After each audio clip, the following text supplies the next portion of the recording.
Growing up, I lived in a small town that was just big enough to have a public school. The school was fairly large, and there were 4 sections to it. One for the kindergartners, one for the elementary kids, one for the middle school kids, and one for the high school kids. And since there were only 2 bathrooms in the entire school, they decided to add an extra bathroom outside of the middle school section. This bathroom was a concrete building with 3 urinals and 2 toilets inside of it. Above the sinks, there was a single mirror. I always hated going to that bathroom. There was this creepy feeling in the air. It always was extremely dirty, and 2 of the urinals didn't flush. When I was a sophomore there at the high school, I was hired to be a part-time night shift custodian. My principal was reluctant to hire me at first, but since the school was desperate for the help, they let me work there. One Thursday evening, an hour into my night shift, the other custodian told me I needed to clean the outside bathroom. I cursed under my breath. I half-assed the job, but I didn't care.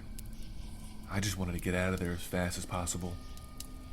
As I was finishing up, I walked over to the sink to wash my hands. But when I looked into the mirror, my heart stopped. In the reflection, just over my shoulder, bare feet dangled under the toilet in the bathroom stall. I twisted around, dazed, as I saw nothing under the bathroom stalls. I blinked, took a deep breath, and headed for the exit, thinking how foolish I was to imagine such things. My hand was on the door when, for no reason other than pure curiosity, I turned around.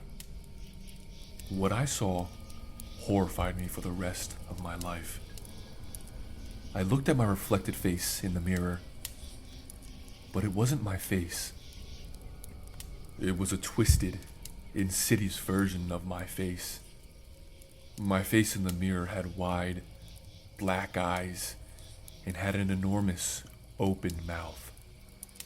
My hair was greasy and matted. Patches of it were missing. My horrible face grinned in the mirror and mouthed, "Come back." I bolted out of the bathroom. I didn't stop running until I reached the other night shift custodian in the high school section. When I told him about what had happened, he only laughed and told me to get back to work. I told him I quit right there on the spot. After the incident, I developed a severe phobia of mirrors. When I moved into my new apartment for college, I took down all the mirrors from the walls. There's always that lingering possibility that I'll see that horrible reflection again. Once in a while, so I don't forget how to look, I go to a public restroom and I look at myself in the mirror. Other than that, I don't look in the mirrors anymore.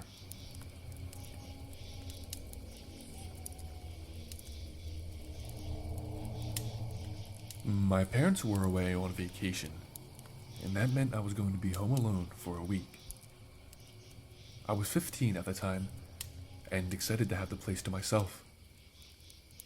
The first night alone, I was in our basement, playing my PS4 and eating junk food, when I heard a loud banging from upstairs. I paused my game and rushed up the stairs. In the kitchen, the contents of the freezer were on the ground.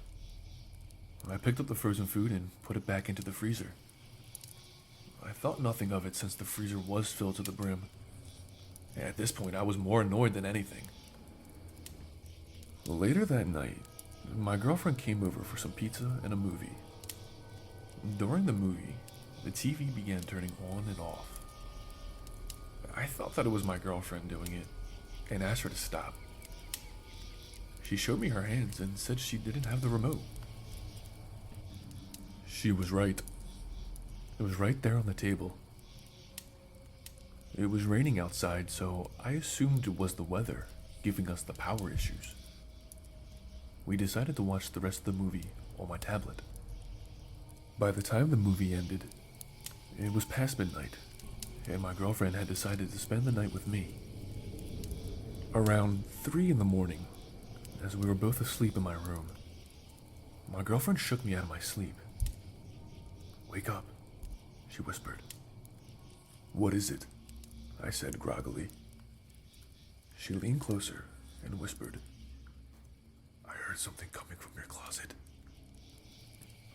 She had the covers pulled up to her face, and with the moonlight shining through my window, I saw the fear on her face. Half asleep and half annoyed with her childish fears, I got up out of the bed and went to open my closet. Inside was my hangers, shoes, and clothes. Nothing out of the ordinary. I was about to shut the closet when, in the corner, by some dirty clothes, I saw what looked to be the outline of a man in the crouched position. Before I could even react, this man lunged at me. My girlfriend screamed. The man pushed past me and darted for the window.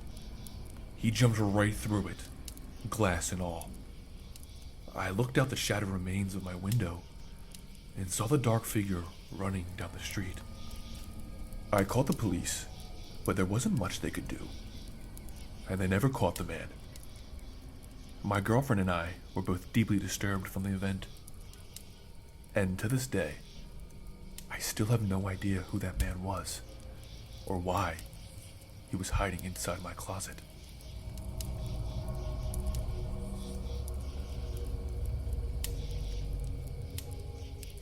A few years back, I received a phone call in the middle of the night.